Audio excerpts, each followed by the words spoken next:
is diversity more important than defence? I mean, if you're reading some of the stories that you've been working on, Stephen, at the Telegraph, I think the people in charge of our army think, yes, it is more important. I mean, one thing that caught my eye, I mean, there's loads that we can talk about, but one thing I wanted to draw people's attention to in particular was this story you broke recently about how security checks are going to be relaxed in the name of diversity, because apparently it's a barrier to letting foreigners join the army if the checks are too stringent. Yeah, that's right. So I looked into a document called the Army Race Action Plan. And sounds fun. Well, trust me, I've read hundreds of documents about this. I know all the activist language. So there's lots of race action plans across the whole of government, by the way. And this is something other journalists should try and look into. Wherever they see a race action plan, there's always something egregious in it. And one of the things that really stood out to me was that, as you say, they have this security checks policy where they're saying that security clearance levels should be challenged, that's their language, in order to boost diversity among non-UK recruits in the Army Intelligence Corps and the Officer Corps, which just seems absolutely mad. I think anyone can see that as being a completely wrong way to look at it. We don't want these people in armed forces if they haven't gone through proper security checks. However, the way that the armed forces and the Army has reacted to my reporting, the Defence Secretary said that he was going to launch a review into diversity policies. Well, the Conservative Party have been in charge since 2010. Yeah. All of these policies that I was investigating have been in place since June 2022. All of this stuff is on Conservative ministers. And Grant Shapps can say, oh, well, I haven't been a minister long enough for me to be responsible for this. Well, it's kind of a weak excuse. Just last month in January, he made a speech where he was promoting diversity among the armed forces. He clearly doesn't have strong ideological beliefs on this issue. And even more interestingly, I did a follow-up story to this where we exposed the security checks story.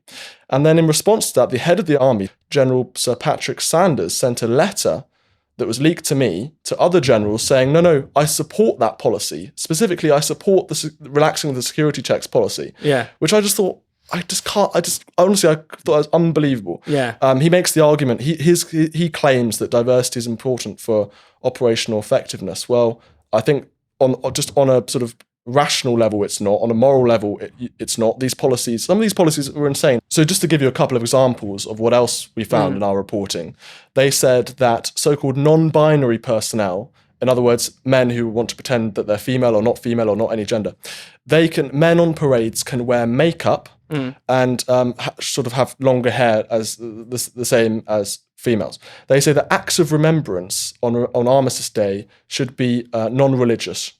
So basically no Christian elements should be involved in order for that to be inclusive. On a Royal Navy ship, there was a poster that's sent to me. We published the poster defining 51 of what they call the most commonly used terms around LGBT issues.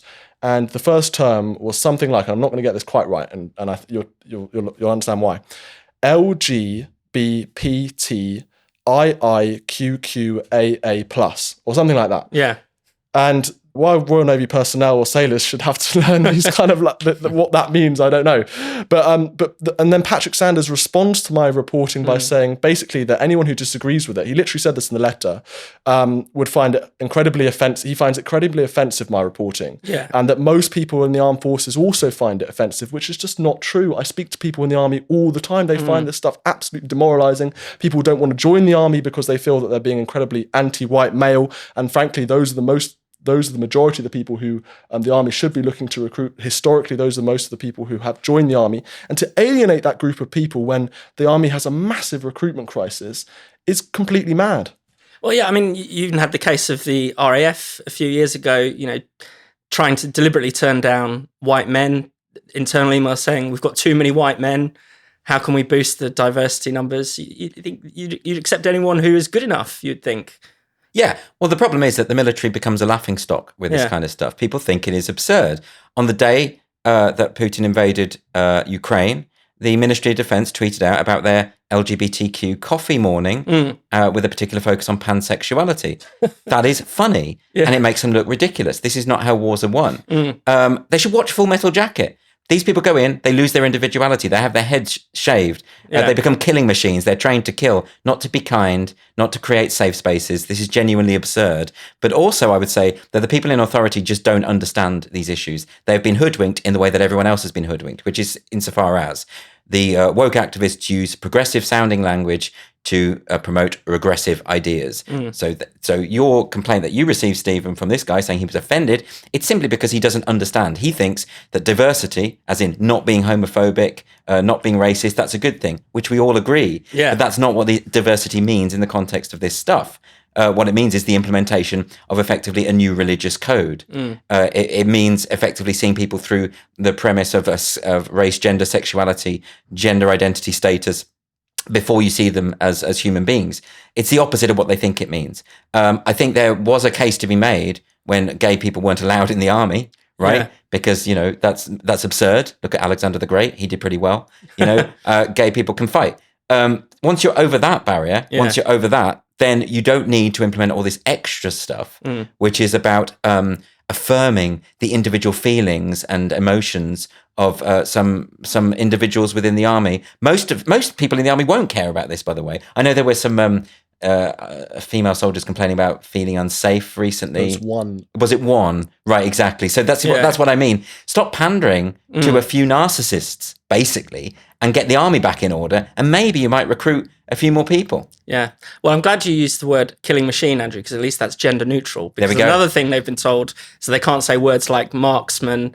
I mean, again, overwhelmingly the army is a male pursuit. I don't think there's anything wrong with that. I don't think that it's not offensive to the women there. Surely they are aware of that. They're not stupid.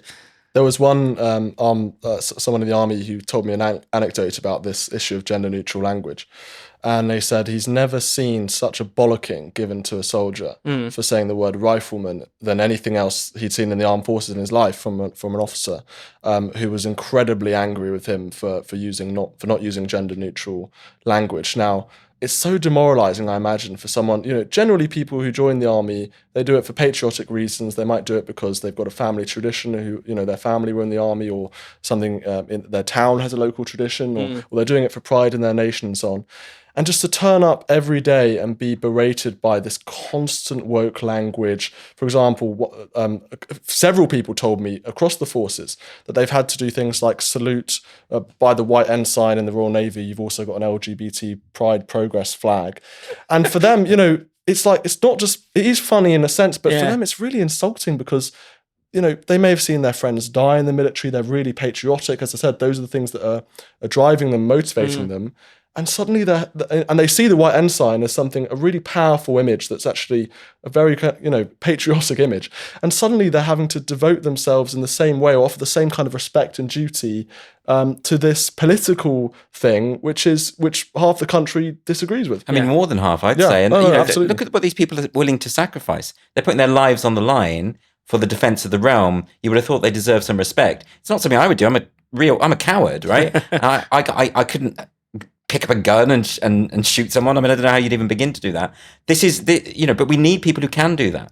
Like, we need a secure military, and we're not going to get it if we're telling them that they've got to observe these esoteric religious rituals as part of their job.